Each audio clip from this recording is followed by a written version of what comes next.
For the next attraction will be Katibawasan Falls in Camiguin. It is the island's highest waterfall. Katibawasan Falls is approximately 250 feet tall according to locals. The waterfall cascades down into a cool green plunge pool where tourists can relax and enjoy the waterfall's spray. Katibawasan Falls is located on Camiguin Island in Mambadyao. The best way to get here, as with the sunken cemetery, is to borrow a scooter in Mambadyao and find your way across the stunning Katibawasan waterfall. Mount Timpong, which is nearby, feeds Katibawasan Falls Camiguin, and the falls themselves highlight a constricted stream of water flowing seamlessly down a highly centralized cliff face and into a large catch basin below.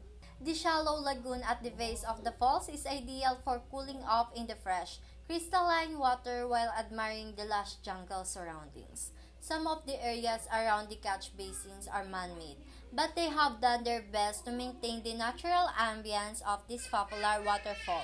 There are few local shops near the falls entry gate attempting to sell souvenirs, snacks, and drinks. If you do have some spare change, the money will go a long way toward supporting the local neighborhoods in the area. For our third attraction, let's go to Tinago Falls. While the Philippines is famous for its beautiful beaches, nothing beats discovering its best-kept secrets and untouched beauty. Tinago Falls is one of the many undiscovered natural wonders in the country. This magnificent waterfall tucked within a ravine in Iligan City, Lanao del Norte is the province's main tourist attraction and also serves as a water source for residents nearby. Tinago Falls is Tagalog for hidden, which perfectly describes its location, which can only be reached by descending 500 steps. It is surrounded by massive rock structures dotted with dense forest and natural foliage. Despite this magnificent sight, what lies at the bottom of the falls astounds visitors even more. Its basin contains a stunning blue-green pool of cold water ideal for swimming, similar to the jaw-dropping lagoons of Palawan. The water flows from the man-made Lanao Lake to the Agus River, which splits into two channels before reaching Iligan Bay. One channel leads to Tinago, while the other leads to Iligan City's famous Maria Cristina Falls. Visitors to Tinago Falls are likely to be familiar with the description.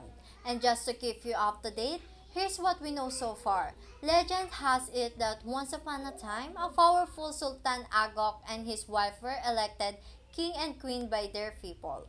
As time passed, they became two prideful and self-centered rulers. So when Sultan's wife became pregnant, a disguised enchantress approached them for help, but they forced into exile and rejected her. As a direct consequence, the enchantress cursed the couple and anticipated that their child would be ugly, but they disregarded her prediction. The curse was fulfilled and the child was born ugly.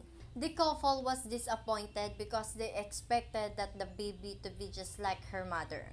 To avoid embarrassment, they hid the child in a cave and named her Tin Ag, which means hidden face, giving rise to the Tagalog name Tinago Falls, which translates as hidden in English. Tin Ag was never abandoned by his parents, who continued to look after her in the cave. Tin Ag emerged from the cave as an adult, amazed at what she saw. The enchantress who cursed her parents saw her and offered the transformation her into something magnificent. Tinago Falls accepted the offer. For the fourth attraction, let's go to Maria Cristina Falls. Maria Cristina Falls is one of the most beautiful and useful waterfalls in the Philippines. It is not only lovely but also extremely valuable to the people who live there.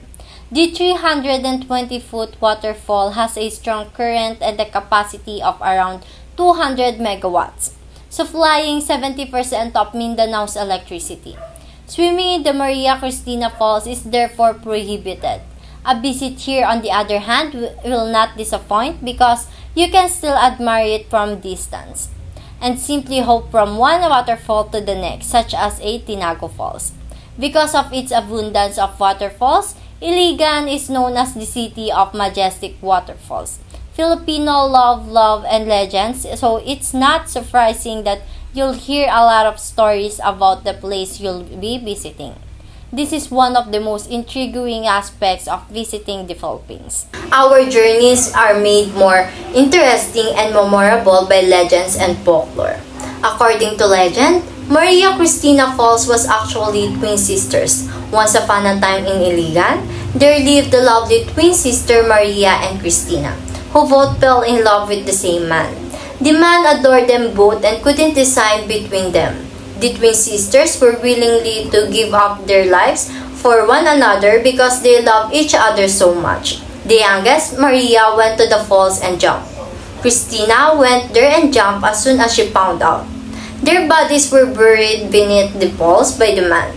In the end, the man decided never to marry and named a twin fall in the area after his two loves. For our last attraction, we will go to Mantigue Island. Mantigue is a comparatively tiny island in the Philippines, located about 3.5 kilometers off the coast of Camiguin, a volcanic island region. It was about 4 hectares of greenery surrounded by a crumbly coral sand beach. Mantigue Island, situated just a short boat ride off the primary island's east coast, has been one of the best Camiguin tourist destinations. Mantigue Island in Camiguin is a maritime sanctuary with white sand beaches, turquoise waters, stunning coral reefs, and a lovely nature park. In addition to swimming, snorkeling, and exploring the island's shoreline, there is a nature walk that takes you across a wooden boardwalk from one end of the island to the other. If you want to play volleyball, there is a net on the main beach where the boats dock, and you can borrow a ball from a local. It quickly becomes hot and sweaty, but luckily, the ocean is only a stone's throw away for cooling off.